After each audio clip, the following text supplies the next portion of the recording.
என்னது, இந்துக்களுடைய திருமண முறைகளில் இத்தனை வகை இருக்கா? ஆமாங்க, ஆச்சரியப்படுற மாதிரி இருக்குல்ல. இன்றைக்கான வீடியோ அதுதான்.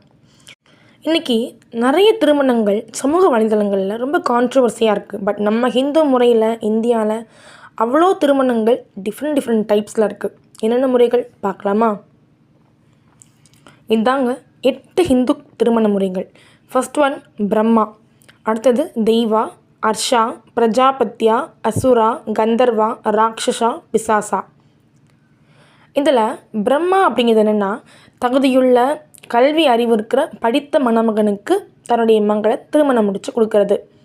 தெய்வா அப்படிங்கிறது எப்படியோ திருமணமான சரி அப்படின்னு சொல்லிட்டு கோயிலுக்கு அர்ப்பணித்திருக்கிற ஒருவருக்கு தன் மகளை திருமணம் பண்ணி கொடுக்கறது.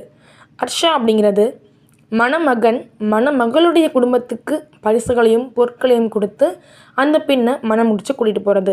பிரஜாபத்தியா அப்படிங்கிறது 2 பேரும் சேர்ந்து தர்மத்தை நிலைநாட்டுங்க அப்படின்னு சொல்லி இருவருக்கும் திருமணம் பண்ணி வைக்கிறது.